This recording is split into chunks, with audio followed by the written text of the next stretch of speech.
Hey, thank you for joining us. Going to give it just another minute, but while some other people are signing in, I wanted to introduce us a little bit. I'm Chad Butler. I work with Rocky here at GBS Retire. A little background on Rocky. He is a CFP, so Certified Financial Planner. He does a lot of research on planning for retirement, planning for other financial goals, debt pay down strategies, and the topic of today, insurance and how to protect yourself against those unforeseen risks.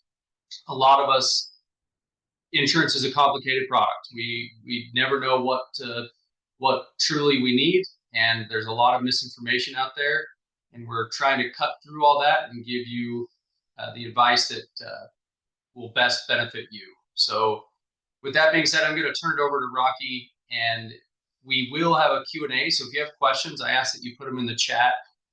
We'll do our best to get those answered, and we'll definitely at the end have a Q&A as well. So thank you, Rocky. Take it away. Awesome. Thank you, Chad. Excited to be here for another one of our monthly webinars. Hopefully you'll enjoy this topic today about insurance. If you haven't listened to any of other monthly webinars from previous months, we do have a full calendar that you can go back and review recordings from those webinars. So if you want access to that, feel free to reach out either to us or to your HR, and they'll be able to get that to you as well. So excited about this topic today about insurance. Like Chad said, there's a lot of things, a lot of misinformation sometimes that we hear about insurance. So I just want to cut through that a little bit, give you some guidelines around what you should be protecting with insurance, kind of some guidelines there. Before I dive into that, I do want to do just a quick background, again, a little bit about who we are and what we do in relation to insurance, because a lot of times when you think about meeting with a financial professional or financial advisor around insurance, you may put some guardrails up and plan to be sold an insurance policy. That is first and foremost not our objective for this webinar. It's meant to be more of an educational piece around insurance. We're not trying to sell any insurance products here today. So I just wanted to be real clear about that. Around financial planning, the insurance piece is a very important part of that. And I'll talk about that today, as well as a couple other topics. Starting off with what is insurance, when to use insurance, kind of looking high level, and then drill down just a little bit into specific topics around insurance, such as life insurance, property and casualty, and additional insurance options that you should consider. Like other webinars, we don't have time really or the ability today to go into specific individual circumstances. So if you want to go over your individual circumstances, your financial plan, look at your insurance, reach out to us afterwards. We'll make sure we are available so we can help with those more specific questions.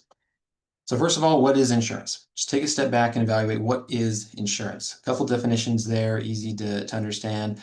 Really, insurance is the process of transferring risk. So transferring risk from yourself to someone else. Traditionally, nowadays, that is an insurance company. And in return for that, they're going to expect some form of payment in order to take that risk. So a good example that I sometimes use to visualize insurance is if you just imagine a pool of people, say it's your neighbors. If you're sitting in your neighborhood, you have a bunch of different neighbors around you, you all have at least somewhat similar risks. Now, a popular example is with a house, right? If you have a house, your neighbors tend to all have a house, and we all face that risk of something happening to our house. Now, if your house burns down, very unfortunate circumstance, that can be very expensive to build up. So that risk, albeit very small chance of happening, still is a very significant risk that you would like to transfer that to someone else. And so an insurance company essentially pools individuals' premiums or money together so that if any one or multiple individuals happen to have that peril or risk happen, like their house burning down, then they're able to pay out that claim to help bring that person whole from that risk. So it's a way of pooling assets with other like-minded individuals to mitigate or transfer that risk to someone else. So it's really to protect yourself from the financial loss of something happening. So within your financial plan, where is and why is insurance important? We think a lot about building wealth. We think a lot about building wealth, investing in different assets, saving for retirement. A lot of focus on building wealth, when sometimes the protecting of your wealth gets forgotten about, or at least not cared about quite as much. And protecting wealth is arguably just as important as the building wealth side of your financial plan. You see there, the main function of insurance in financial planning is to protect your assets, right? You work really hard to build up these financial assets. We want to make sure those are protected. Property insurance is a good example with that. So if you have your house, you want to make sure to protect that asset with the property insurance. Managing financial risk. Casualty insurance is an example of this, where let's say you're in a car accident and someone sues you, you have some liability for any damage that was done. That financial risk can be mitigated or transferred to an insurance company.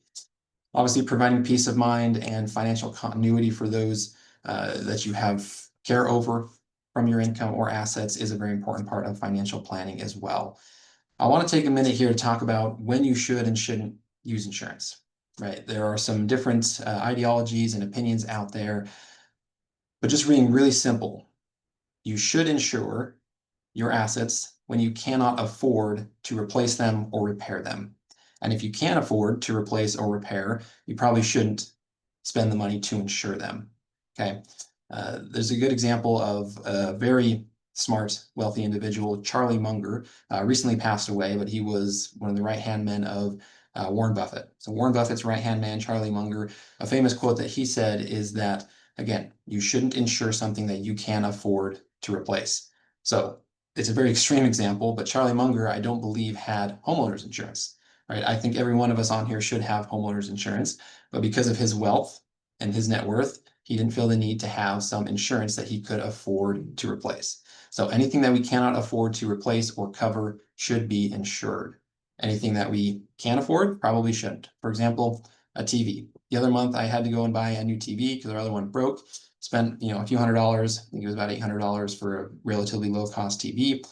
Got bombarded with all the requests. Do you want insurance? Do you want to get a warranty? All that good stuff.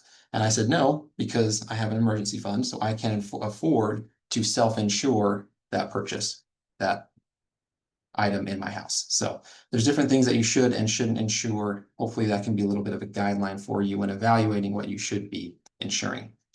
Now, the first thing, and this is what we think of a lot when we talk about insurance, is life insurance. Most of us, at least as we are going through our working years, cannot afford to replace our income if we were to pass away. So that's kind of the main premise of life insurance, and why that's important is because life insurance covers, kind of like it sounds, our life, where if we were to pass away, life insurance can be there to cover those that we leave behind from a financial perspective. Just a good example of why life insurance is important. If you have children, then you know they are very expensive, right? Do you know how much it costs to raise a child in the US from birth to age 18 nowadays? You may have a guess that it's pretty expensive, and you would be right? About $312,000 based on current numbers that I was looking at to raise a child from 0 to age 18. So if you have any minors in your household that are dependent on your income, then you absolutely need life insurance to help them with those expenses if you were to pass away. Now, it's not a fun thing to be thinking about, and for most of us, the vast majority of us will never even have to use it. But it is important to have that life insurance to care for those in the event that you were to leave them behind. I want to evaluate the different types of life insurance really quick, because this is really what we get a lot of questions around, and where the biggest decisions can be made within picking life insurance. It largely comes down to these two main types of life insurance: term versus permanent. And I'll go through the differences just really quickly and show why one may be better for you than the other. So with term, just like it sounds, it is there for a specified term. You have that term of life insurance, you're paying just for the pure life insurance, and then once that term goes away, there is no additional benefit.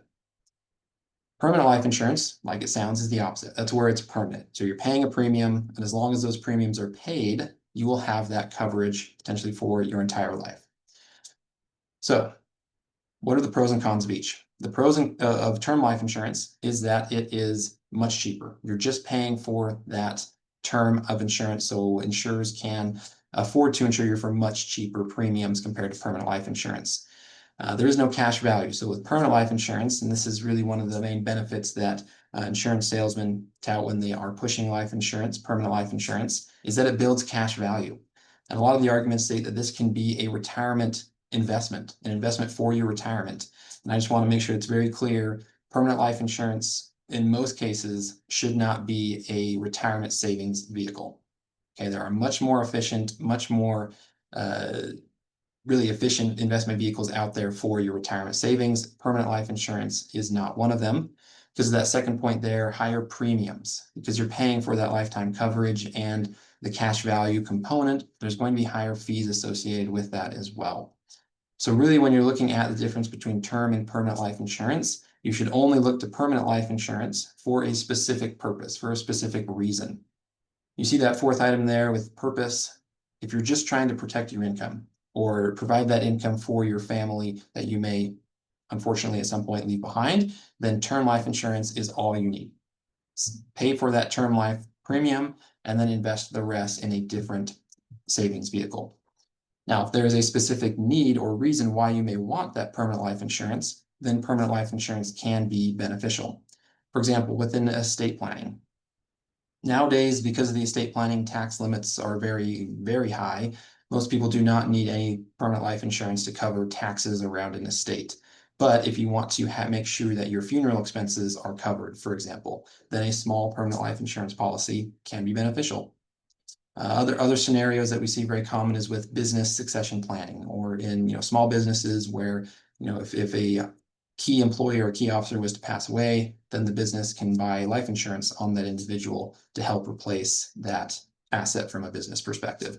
So really, permanent life insurance should only be there for a specific purpose, and that purpose should not be just pure life insurance to protect your loved ones in the event you were to pass away.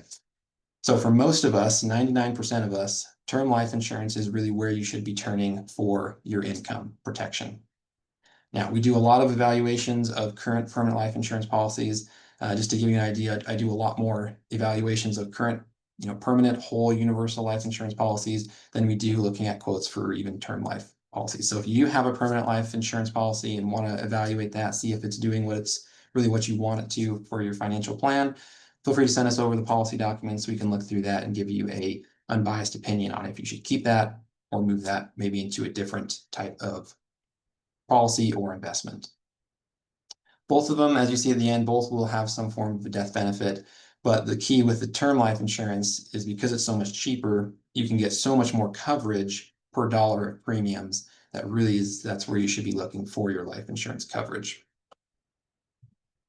Now, how much do you need? When you're looking at your life insurance, it can be hard to understand how much do I really need in terms of protection for my family if I was to leave them behind. A lot of different calculations. You see a couple of them here, the dime method, where it essentially adds up all of your expected expenses over the rest of your life, and then spits out a number that says you need X amount in life insurance. That's going to overestimate your need a little bit. A couple other examples there. The simple option that I often run across is to take your income, whatever your family is dependent on. So let's say I make $100,000. If I was to pass away, my family would need 80,000 of that to maintain their current standard of living. Take that amount and multiply it by 15. Take that amount, multiply it by 15. That'll give you a basic bare minimum that you should have in life insurance. So if that's full 100,000 is what they would need if I was to pass, then I should have about 1.5 million in term life insurance to protect them in that event. Now, obviously, if you have some retirement assets, and as your retirement assets grow throughout your career, that can start to take shape and start to become part of your life insurance benefit for your family, so that when most people get to retirement, you no longer need life insurance because you have those retirement assets that then provide that insurance. And so that's why we like term life insurance, because once you build up those assets, that replaces the need that you have for the bulk of your life insurance. One thing that is tied very closely into life insurance that a lot of people forget about is the disability insurance side of things. And you can see these statistics here. For a 20-year-old, there's a 30% chance of being disabled for at least 6 months, compared to a 17% chance of dying before age 65. And then if you're age 42, it's 4 times more likely to become seriously disabled than to pass during your working years. So again, not a fun thing to think about, but we're actually much more likely to become disabled during our working years than to pass away.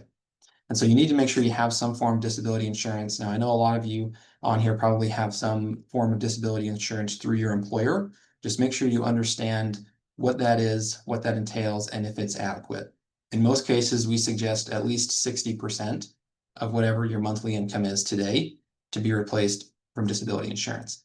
If you don't have this and you get disabled to the point where you can't really do a whole lot for work, then you'll be relying on Social Security disability, which if you have any understanding of that, it is not very much. So it is not enough to maintain your standard of living. You want to make sure you have adequate disability insurance for that. Now, a quick note, I did mention your employer may have some form of disability insurance, likely goes with life insurance as well. Sometimes it can be best not to rely too much on those. I've met some individuals who had a good life insurance policy, for example, through their employer, and then they changed employers, went to a different company. 20 years later, they're now 40, 45 years old, working for a different company that does not offer a similar or even any life insurance. And so they have to now go and purchase a life insurance policy for a much higher amount because they're much more at risk at that age. So it can be a good idea to purchase an additional policy outside of your employer coverage, even if you do have that. So I just wanted to throw that in there as well. All right, and as we go, of course, feel free to drop any questions in the chat. I wanted to take a couple minutes and just talk quickly about property and casualty insurance, because that is a big point that you need to protect as well, particularly the casualty side, which people sometimes forget to think about. So just a couple quick points on homeowners or renters insurance. Most of this is going to apply to homeowners insurance, but a lot of it does to renters as well. For dwelling coverage, you want to make sure that your homeowner's insurance policy covers enough dwelling coverage. Now that is going to be the cost of rebuilding your home, and this is the important part, at current rates, including materials and labor, which, as you know, current rates, right, that's flexible. That will fluctuate based on inflation. That will go up over time. And so you may need to check and make sure that your homeowner's insurance is adequate based on what it would currently cost to rebuild your home. I put the 80% rule there. There is an 80% rule, and that is very important that you understand and make sure you have at least 80% of the total replacement value covered in your insurance policy. So that means if your house, to rebuild your house, just to make numbers easier, let's say is $500,000, you need to have at least $400,000 in dwelling coverage to cover 80% of that replacement cost. So if you don't have at least 80%, then the insurer will only cover the cost of damage to the house, not necessarily the full total replacement value. So it will only cover in proportion to the percentage that you have on dwelling coverage. So make sure you have enough dwelling coverage to meet that 80% rule. You can see a couple other things. Yes, it is important to have liability coverage on your homeowners and renters insurance. This is because if something was to happen where someone was to get injured on your property, maybe there's a hole in your yard, someone runs through your yard, steps in the hole and breaks something, there may be some liability that you have that your policy can pay out to help cover that. That can even apply to instances that happen away from home. One example is hotel damages, or say your dog runs off your yard and attacks someone, worst case scenario, then that liability coverage can step in to help cover anything you may be liable for in terms of damages. A couple items at the bottom, flood insurance, earthquake insurance. There are a number of what we call perils. Those would be a peril that are not typically covered under standard policies. Now, if you're in an area that is subject to flood risk, you want to make sure that you have flood risk on your policy. You'll have to pay an additional amount for that, but depending on the risk, that can be very beneficial and worth it. Same with earthquake insurance. I won't name any names, but there are some very high profile buildings in the Salt Lake area where we are that are doing major renovations for earthquake insurance to provide that insurance around earthquake risks. So that's an important one as well, just to know that it is excluded from your basic policies. So make sure you go in and add that if that is appropriate. We had a great question about making sure you have that 80% coverage. How often? I mean, it depends on the area of where you live in terms of how often you should be reviewing that. I would say at least once a year, it's a good idea when your insurance typically renews every year to take a look at that. But for the most part, you won't need to make changes every year. Just make some changes every few years, particularly like the last few years, really since COVID, since 2020, had a lot of inflation. Costs of material and labor has increased dramatically. So if you haven't looked at it since then, I would highly recommend looking at your policies to make sure you do have adequate coverage there. Once you do, typically it's every few years, maybe every 5 years, you'll need to go in and update that. If you do want to evaluate yours with an insurance professional, we can help you find those that may be good for you to help you see if you do have adequate coverage on this or any of these other items we're talking about today. All right, so just for sake of time, moving on to car insurance, because this one is very important and has both property and casualty coverage as well.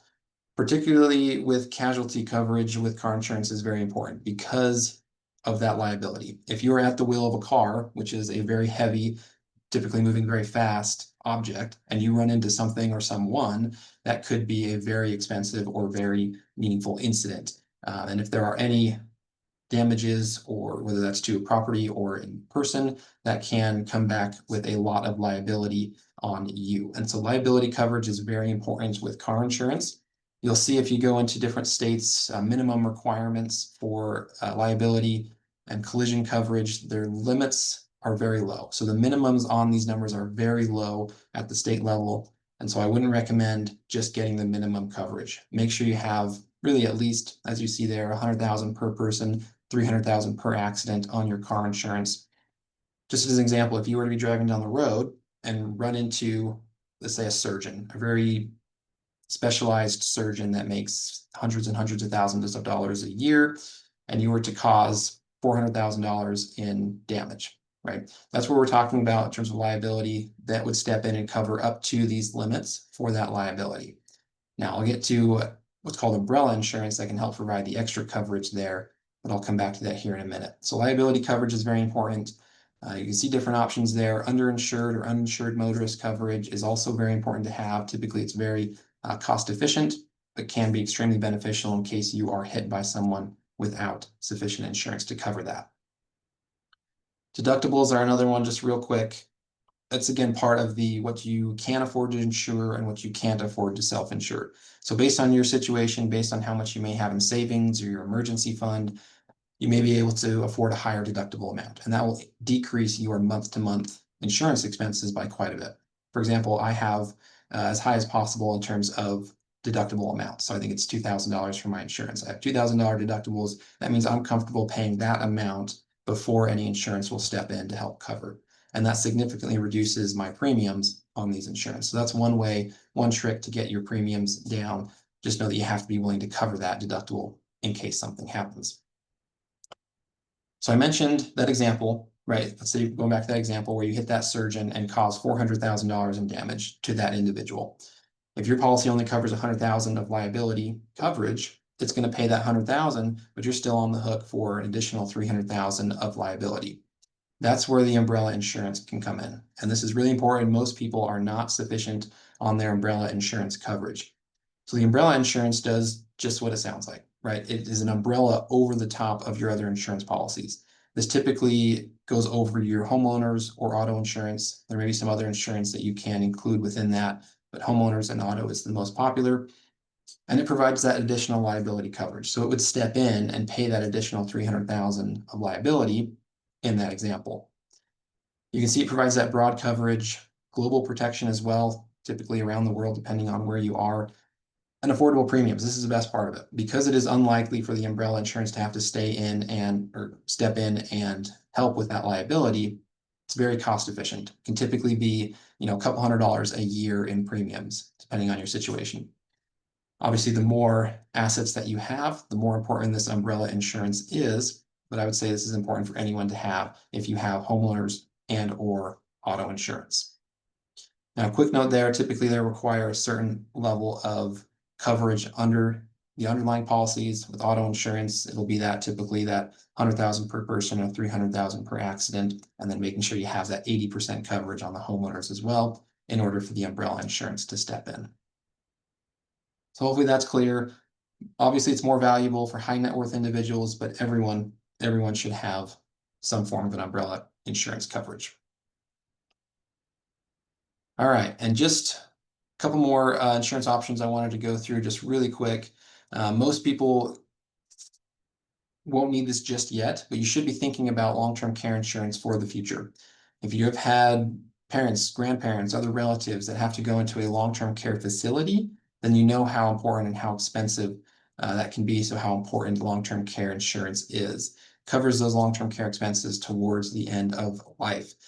If there are any of you between the ages of 55 and 65, that's where the best premiums are found with long-term care insurance. So it's really the best time to start looking, getting some quotes around long-term care to see if that may be something you want to look at. Another one that we talk about a lot, especially if we're doing open enrollment meetings with GBS benefits, it comes out a lot, is pet insurance. Pet insurance can be beneficial if you have a lot of pets, or let's say you don't have a lot in savings or an emergency fund. Pet insurance can be, potentially a good option. Identity theft insurance, there's a lot of different ways to get this, but identity theft insurance can be beneficial if someone wants to steal your identity, especially nowadays. Cybersecurity is so very important. Identity theft insurance can be beneficial. This last one I included just for fun, but it actually is a real thing: alien abduction insurance. There are some companies that will insure you against an alien abduction. That is not a joke.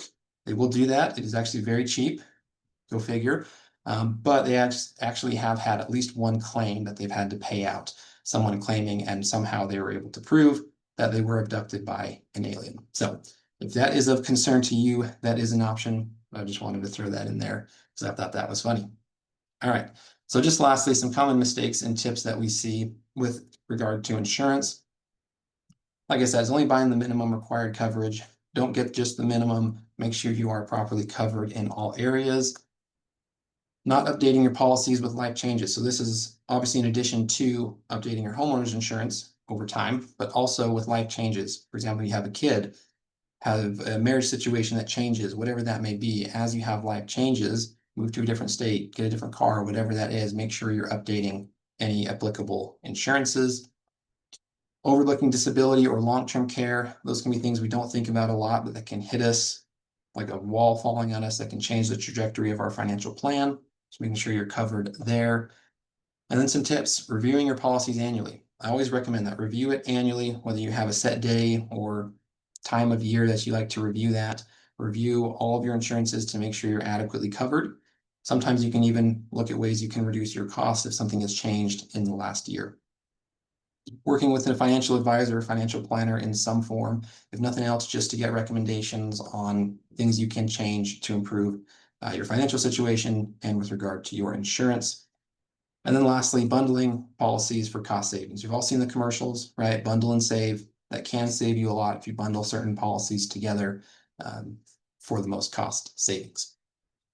All right, now I know we went over a lot of information at a very high level. The point of this presentation really, like I said, is just to get you thinking about your insurance, get you thinking about your policies, maybe what you may be insufficient with, maybe what you should update because it's changed a little bit over time, whatever that may be. Go in and check those out. If you want help reviewing your insurance policies, happy to be a resource for you. Like I mentioned, the goal is not to come into this and sell you any insurance policies, but we're happy to take a look at those policies you have and see if they are sufficient for you. So scan that QR code if you want to meet with us. Happy to go over any questions you had here or otherwise within your financial plan. Then I encourage you to sign up and look forward to our upcoming webinars over the next couple months. You can see some of those upcoming webinars there. And if you do have more general questions, you just want to shoot us an email, give us a call, feel free to reach out there.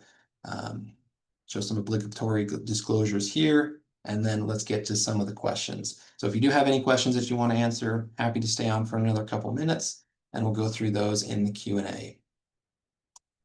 All right, Chad, are you seeing any questions we can answer today? I am not, no. So, to Rocky's point, if you guys have any questions, we're here to answer them. We'd love to hear from you. So any unique situations, please reach out. All right, I did see a question about slides and copy of the webinar. Yes, so 24 hours from now, so 12 o'clock tomorrow, you'll receive an email with a link to the recording. If you want specifically a copy of the slides, send us an email. We can send that out to you. We're happy to make this available. I did see another question. Actually, Rocky, sorry,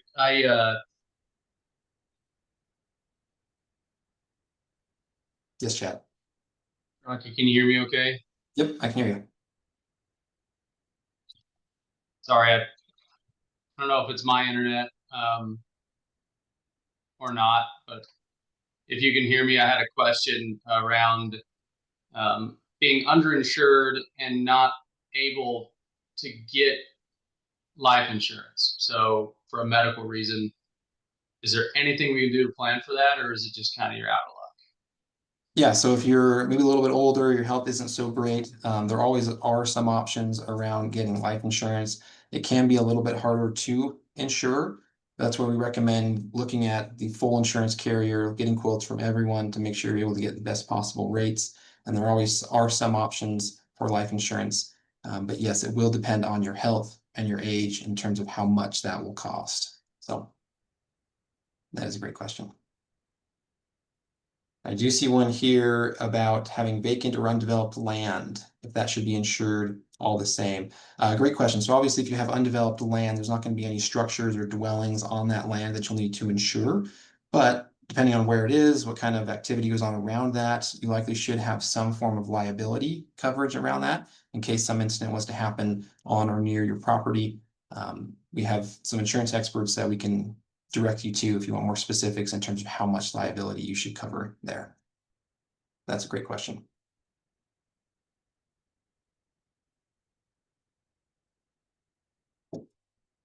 All right. Well, if there aren't any other questions, thanks for jumping on the webinar today. If you did have any but didn't want to answer it live, feel free to send us an email, schedule a call with us. I'll jump back to this QR code there, and then we look forward to chatting with you next month.